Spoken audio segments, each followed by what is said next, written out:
বাহ, কি মাল যাচ্ছে। এই, তোমাকে কি কেউ রাস্তায় টিস করছে? হ্যাঁ।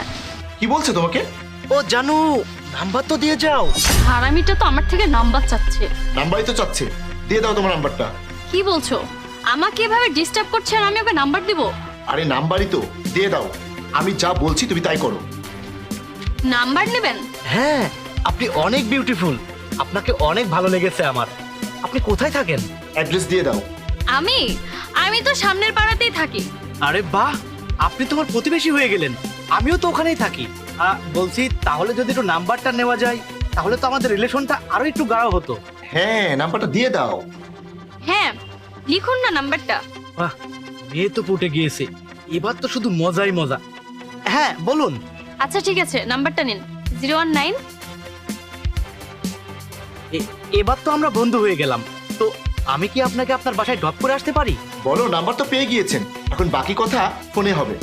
আচ্ছা, নাম্বার তো নিয়ে নিলেন, তাহলে এখন থেকে ফোনে কথা হবে, কারণ আমরা তো এখন থেকে বন্ধু। আচ্ছা ঠিক আছে, রাতে তাহলে কল দেব। আচ্ছা ঠিক আছে, তাহলে আমি যাই। ইয়েস, মেয়ে তো পটে গেছে, এখন বন্ধুত্ব, রাতে ডিনার আর কাল হোটেলে। কতক্ষণ অপেক্ষা করব? কখন আসবে? আমার তো ভয় লাগছে এখন। আরে জাহিদ, তোমার আসতে তো লেট হলো কেন আজকে? আর তখন ওইটা কি হলো? ছেলেটা আমাকে উত্তপ্ত করছে আর তুমি ওকে নাম্বার দিতে বললে কেন? আরে শান্ত হও বলছি। এই দেখো, কল দিয়েছে, এবার দিয়ে 3বার কল দেওয়া হলো। হ্যাঁ, কলটা ধরো। আরে কলটা ধরো, বাড়িতে আসতে বলো। কি? ওকে বাড়িতে আসতে বলবো? হ্যাঁ বলো, আর তুমি বলবে তুমি বাড়িতে একা আছো আর ও যেন একা আসে। কি সব বলছো জাহিদ? আরে সামিয়া, তুমি তো চিন্তা করছো কেন? তোমার কি আমার উপরে ভরসা নেই? হ্যাঁ আছে তো। তাহলে আমি যা বলছি তাই করো। ফোন ধরো। হ্যালো। বেবি, যখন থেকে তোমাকে দেখেছি না, তখন থেকে আমার আর কিচ্ছু ভালো লাগছে না। তোমাকে শুধু দেখতে ইচ্ছে করছে। তাই? আপনি তো আমার বাড়ির অ্যাড্রেসটা জানেন, তাহলে চলে আসেন। আর এমনিতে আমার বাড়িতে আজকে কেউ নেই। কি সত্যি? তাহলে আমি এক্ষুনি আসছি। ঠিক আছে, আসেন। তুমি দেখো, তুমি যেমনটা আমাকে বলেছো আমি কিন্তু তেমনটা করেছি। আচ্ছা ঠিক আছে, খুব ভালো করেছো। এখন ওর আসার জন্য অপেক্ষা করো। আপনি চলে এসেছেন? হ্যাঁ, আসবো না, তুমি ডেকেছো বলে কথা। তাই? আসুন, ভিতরে আসুন। সত্যি তোমার বাড়িতে কেউ নেই তো? আছেই তো, সামনে তাকিয়ে দেখুন।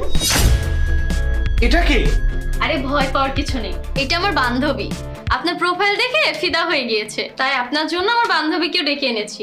আরে বাহ, আজকে তো একটা না, দুইটার সাথে মজা নিব। আরে কোথায় হারিয়ে গেলেন? আপনি আমার বান্ধবীর সাথে বসুন, আমি আপনার জন্য খাবার নিয়ে আসছি। আচ্ছা ঠিক আছে। তোমার নাম্বারটা যদি পাওয়া যেত তাহলে খুব ভালো হতো, তাহলে তোমার সঙ্গে আমার ডেটটা ফিক্সড হয়ে যেত। আরে নাম্বারের কি প্রয়োজন, আমি তো আছি তোমার জন্য। আরে বাহ, তুমি তো দেখছি আমার থেকেও এগিয়ে আসো।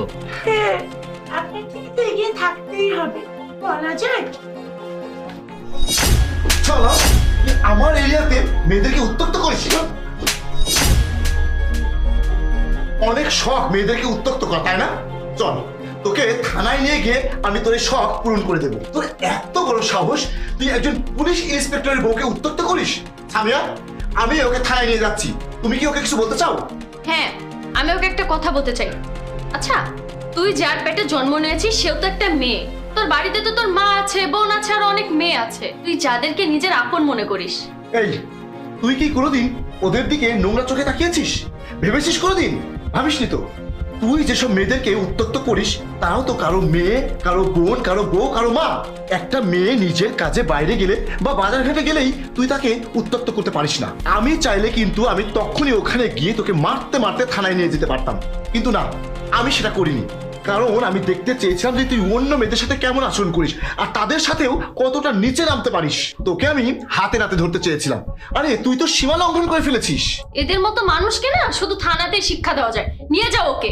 হ্যাঁ চল, তোকে আমি থানায় নিয়ে গিয়েই ভালো মতো শিক্ষা দেবো। চল থানায়।